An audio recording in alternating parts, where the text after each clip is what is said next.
हाँ तो जय हिंद, नमस्कार साथियों। जैसा कि आप लोग का बिहार बोर्ड का इंटर का परीक्षा चल रहा है, जिसमें आज आपका बायोलॉजी का परीक्षा था। ठीक है, आज कितना 1 फरवरी और 1 फरवरी को आपका बायोलॉजी का पेपर था। और हम लोग बायोलॉजी के पेपर का सेट 1 का ऑब्जेक्टिव सारा मिलाने वाले। ठीक है, तो जल्दी से आप लोग मिला लीजिएगा और सारा सवाल जो है एकदम बिल्कुल सही सही एकदम बताया गया है। तो जल्दी से आप लोग मिला लीजिएगा और आप लोग हमें बताइएगा जरूर कि आपका कितना प्रश्न आपका सही हो रहा है। ठीक है, तो चलिए सबसे प्रथम सवाल से स्टार्ट करते हैं। बिल्कुल शॉर्ट में आपका मिलवा देंगे ताकि आप कल की परीक्षा की भी तैयारी बिल्कुल शानदार तरीके से कर पाए। ठीक है, कल परसों तब 4 तारीख को फिर परीक्षा है आपका। चलिए, तो सबसे प्रथम सवाल कहता है कि मैग्रोवा वनस्पतियों कहाँ पाई जाती है। तो ध्यान रखिएगा, ये जो वनस्पति आपका कहाँ सुंदर सुंदर सुंदरवन में पाया जाता है। राइट आंसर आपका क्या हो जाएगा? राइट आंसर आपका ऑप्शन नंबर बी हो जाएगा। सवाल नंबर अगला है मेरे साथी जी, दूसरा नंबर कि निम्नलिखित में से द्वितीय अनुकर्मक कहाँ होता है। तो ध्यान रखिएगा, द्वितीय अनुकर्मक जो होता है वो कहाँ होता है। राइट आंसर इसका हो जाएगा ऑप्शन नंबर बी, उजरे हुए वनों में। राइट आंसर क्या हो जाएगा? ऑप्शन नंबर बी हो जाएगा साथी जी। आप लोग एकदम मिलाते जाइएगा, एकदम बिल्कुल फास्ट हम लोग चल रहे हैं। सवाल नंबर तीसरा है कि निम्नलिखित में कौन उत्कृष्ट जैव उर्वरक है। तो ध्यान रखिएगा, option number C, option number A हो जाएगा एजोल है। एजोला है, एजोला क्या? ऑप्शन नंबर ए हो जाएगा एजोला। सवाल नंबर अगला है आपका कितना नंबर सवाल? चौथा नंबर सवाल कहता है आपका कि निम्नलिखित में से कौन मनुष्य के विकास में महत्वपूर्ण प्रवृत्ति है। तो बढ़ती हुई कपाल क्षमता। राइट आंसर आपका ऑप्शन नंबर क्या हो जाएगा? सी हो जाएगा। चौथा का क्या हो जाएगा साथी जी? चौथा का सी हो जाएगा। सवाल नंबर पांचवा है कि निम्नलिखित में से किस प्रकार का प्रजनन अमीबा में अनुकूल परिस्थिति में होता है। तो ध्यान रखिएगा कि बहुखंडन जो है वो अमीबा में अनुकूल परिस्थिति में होता है। राइट आंसर आपका ऑप्शन नंबर 5 का बी हो जाएगा। सवाल नंबर छठा कहता है आपका कि मनुष्य में शुक्राणुओं की क्षमता कहाँ विकसित होती है। तो ध्यान रखिएगा कि मनुष्य में शुक्राणुओं की क्षमता जो है वो कहाँ होती है? विकसित होती है। तो स्त्री जनन मार्ग में विकसित होती है। राइट आंसर आपका ऑप्शन नंबर डी हो जाएगा। मतलब शुक्राणु कहाँ विकसित करके फिर आपका युग्मज बनता है सब। तो ऑप्शन नंबर डी हो जाएगा, स्त्री जनन मार्ग में। सवाल नंबर आपका अगला है सातवां नंबर कि निम्नलिखित में से किसके द्वारा जुड़वा भाइयों का विकास हो सकता है। तो ध्यान रखिएगा मेरे साथी जी कि एक युग्म द्वारा क्या होगा? जुड़वा भाइयों का विकास हो सकता है। तो राइट आंसर आपका ऑप्शन नंबर ए हो जाएगा। सवाल नंबर आपका आठवां कहता है, सवाल नंबर आठवां कि निम्नलिखित में से किसमें गुणसूत्रों का अतिरिक्त जोड़ा पाया जाता है। तो ध्यान रखिएगा, राइट आंसर इसका क्या हो जाएगा? टेट्रासोमिक। ऑप्शन नंबर क्या हो जाएगा? ऑप्शन नंबर आपका सी एकदम से राइट आंसर हो जाएगा। क्या हो जाएगा साथी जी? टेट्रासोमिक। क्या हो जाएगा? टेट्रासोमिक। राइट आंसर आपका हो जाएगा आठवां का। ठीक है, चलिए सवाल नंबर अगला की ओर बढ़ते हैं। सवाल नंबर 9 कहता है आपका कि निम्नलिखित में से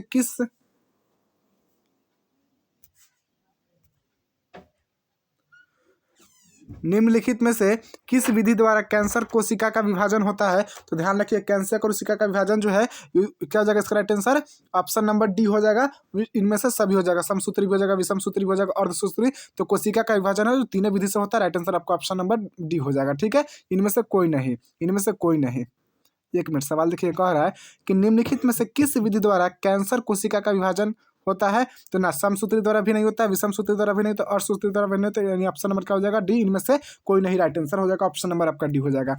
सवाल नंबर 10वां कहता है कि निम्नलिखित में से कौन आरंभिक कोडोन है। तो ध्यान रखिएगा मेरे साथी जी, ए यू जो है वो क्या है? आपका आरंभिक कोडोन है। तो आपका राइट आंसर क्या हो जाएगा? ऑप्शन नंबर सी हो जाएगा। सवाल नंबर 11 की बात करते हैं। सवाल नंबर 11 कहता है आपका कि बायोलॉजी शब्द का प्रतिपादन किसने किया था। तो बहुत ईजी सवाल है, सबको पता रहना चाहिए कि बायोलॉजी शब्द का प्रतिपादन अरस्तु ने किया था।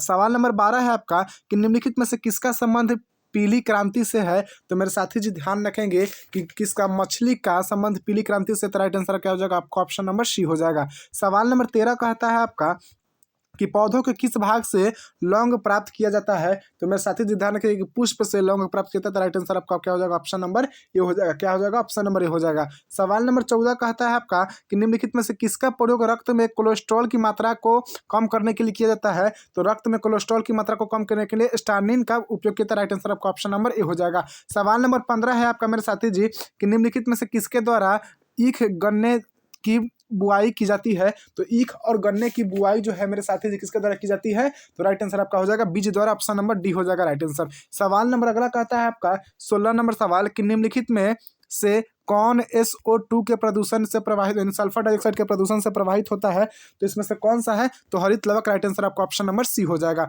सवाल नंबर 17 कहता है आपका प्रथम 16 सवाल में आशा करते हैं कि 16 एकदम आपका सही हुआ होगा। सवाल नंबर 17 कहता है कि निम्नलिखित में कौन जन्म से लेकर मृत्यु के बीच की अवधि है।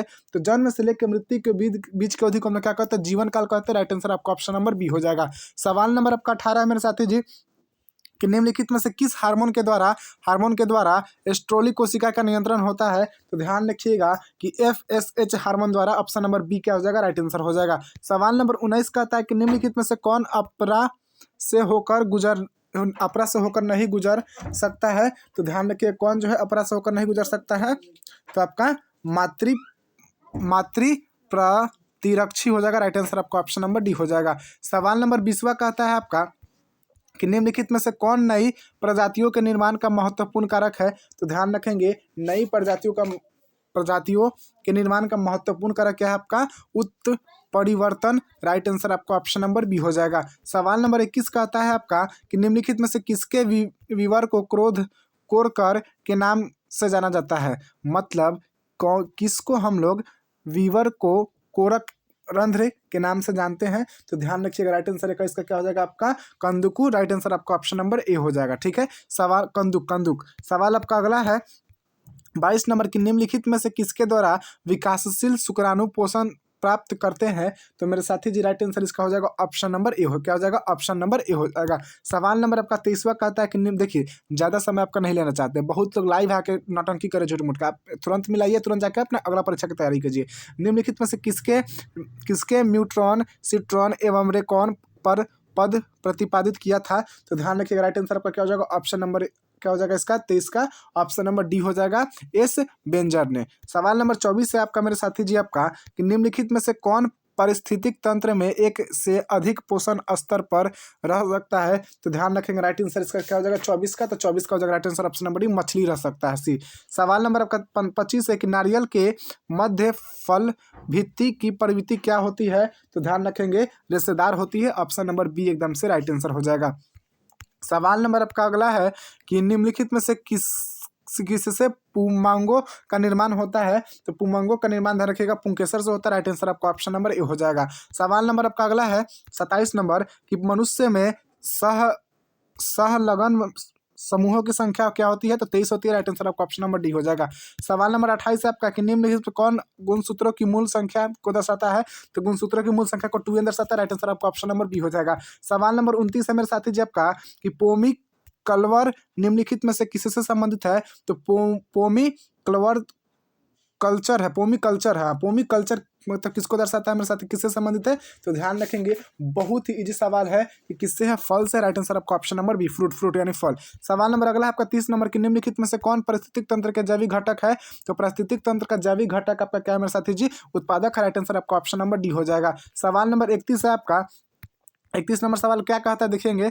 31 नंबर सवाल कहता है कि निम्नलिखित में से कौन समुद्री मछली है? तो समुद्री मछली कौन है इसमें से? तो हिल्सा। राइट आंसर आपका ऑप्शन नंबर सी हो जाएगा। सवाल नंबर अगला है कि निम्नलिखित में से कौन कुकैन का स्रोत है? तो कुकैन का स्रोत आपका क्या है मेरे साथी? तो सिनकोना है। राइट आंसर आपका ऑप्शन नंबर बी हो जाएगा। सवाल नंबर 33 है आपका सवाल नंबर 33 है कि काष्ठीय आरोही लताएं कहाँ पाई जाती है? तो राइट आंसर इसका ऑप्शन नंबर क्या हो जाएगा? सी हो जाएगा। सवाल नंबर आपका 34 है मेरे साथी जी आपका कि निम्नलिखित में से किसका प्रयोग फसली पौधों में उत्परिवर्तन हेतु करते हैं? तो राइट आंसर आपका ऑप्शन नंबर क्या हो जाएगा इसका? तो राइट आंसर आपका 34 का हो जाएगा मेरे साथी जी ऑप्शन नंबर सी डी, सूर्य की रश्मियाँ का। ठीक है, सवाल नंबर 35 है कि निम्नलिखित में से ट्यूबर द्वारा किसमें कायिक प्रबंधन होता है? तो ध्यान रखिएगा राइट आंसर आपका 35 का क्या हो जाएगा? आलू में। राइट आंसर आपका ऑप्शन नंबर सी हो जाएगा। सवाल नंबर अगला है आपका 36 नंबर सवाल और 36 नंबर सवाल कहता है कि निम्नलिखित में से कौन परिदलपुंज का भाग है? तो राइट आंसर इसका क्या हो जाएगा? ऑप्शन नंबर बी हो जाएगा कि परिदलपत्र। Right answer option number C हो जाएगा, नहीं बी हो जाएगा बी। 37 नंबर सवाल कहता है कि मनुष्य में निम्नलिखित में से कौन सी कोशिका गतिशील होती है? तो तंत्रिका कोशिका की त्वची कोशिका। तो राइट आंसर क्या जगह शुक्राणु कोशिका जो होती है क्या होती है? गतिशील होती है। ऑप्शन नंबर डी हो जाएगा। सवाल नंबर आपका 38 कहता है कि निम्नलिखित में से कौन लिंग सहलंग गुण है? तो मेरा राइट आंसर क्या जाएगा मेरे साथी जी? ऑप्शन नंबर डी सभी है, ए बी सी दोनों। ऑप्शन नंबर डी हो जाएगा। ठीक है, सवाल नंबर आपका 39 नंबर कहता है कि निम्नलिखित में से कौन जीवित जीवाश्म है? तो मेरे साथी जी ध्यान रखें कि जीवित जीवाश्म इसमें से कौन सा है? तो आपका लैटिमेरिया है। राइट आंसर आपका ऑप्शन नंबर डी हो जाएगा। सवाल नंबर 40 कहता है आपका कि निम्नलिखित में से कौन सी गैस पृथ्वी की प्रारंभिक काल में नहीं थी? तो पृथ्वी के प्रारंभिक काल में ऑक्सीजन गैस नहीं था। राइट आंसर आपका ऑप्शन नंबर ही हो जाएगा। तो अभी 40 सवाल मिला है, तो 40 से बताइएगा आपका कितना सही हुआ। बाकी के 41 नेक्स्ट वीडियो में। तब तक के लिए जय हिंद।